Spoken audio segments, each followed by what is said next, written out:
Selamat siang rekan-rekan semua. Saya Dr. Gamal dari fraksi PKS Dapil Jatim 5 Malang Raya.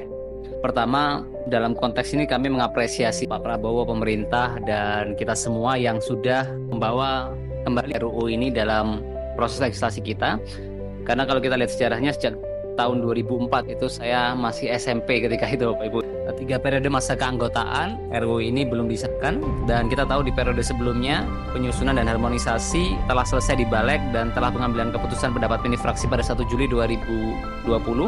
Tapi kita menunggu 3 tahun sampai 21 Maret 2023 RUU PPRT ini disahkan menjadi UU inisiatif DPR. Namun sayangnya sampai akhir masa tugas periode 2019-2024 RUU belum dibahas oleh Komisi 9 bersama pemerintah sehingga tidak bisa menjadi carry over.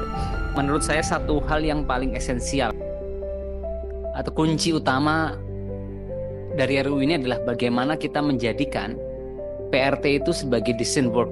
Jadi salah satu poin SDGs itu pekerjaan yang layak atau bermartabat.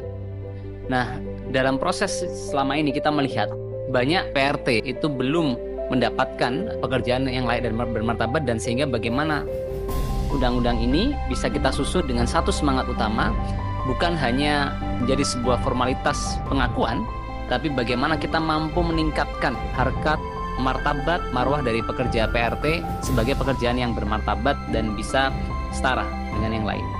Dan ada beberapa catatan kritis sekaligus pertanyaan ya dari kami.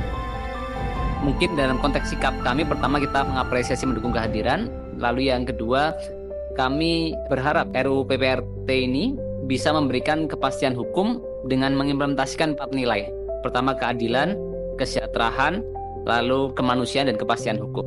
Dan yang tidak kalah penting, saya pikir ada beberapa hal yang harus kita pastikan masuk dalam undang-undang ini. Pertama soal pengakuan sebagai pekerja, kedua jaminan, ketiga perlindungan, keempat kepastian hukum yang adil, kelima perlakuan yang sama di hadapan hukum, keenam bekerja setelah mendapatkan imbalan, ketujuh pengakuan yang adil dan layak, ketujuh perlindungan diri pribadi keluarga, termasuk tadi kehormatan, martabat dan harta benda, hak mendapatkan rasa aman, bebas dari penyiksaan dan perlakuan yang merendahkan derajat dan martabat. Dan dengan demikian harapan kita undang-undang ini bisa memastikan PRT bisa mendapatkan hak asasinya dengan perlindungan hukum yang kuat, minim atau mampu memitigasi resiko eksploitasi dan kekerasan, serta memberikan pengakuan status PRT sebagai pekerja.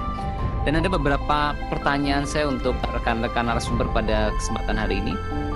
Pertama, apakah ada aspek dalam draft RUU 21 Maret 2023 yang masih perlu diperbaiki atau diperkuat? Itu yang pertama.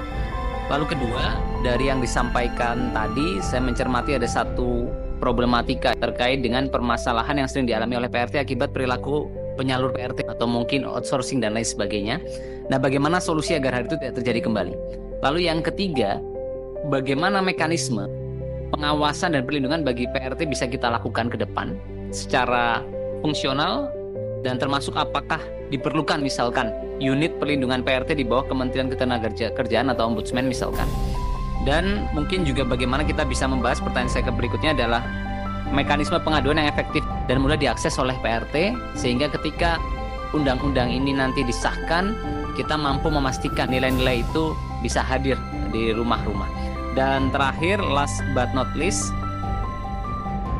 Konvensi ILO nomor 89 itu secara tegas menyatakan PRT berhak atas upah yang layak dan jam kerja yang wajar, cuti tahunan dan cuti berbayar, jaminan sosial, hak atas perlindungan dari pelecehan dan kekerasan di tempat kerja, dan hak berserikat dan berunding. Oleh karena itu saya berharap penyusunan RUU PPRT kita bisa sesuai dengan kesepakatan atau isi konvensi ILO nomor 189 tahun 2011.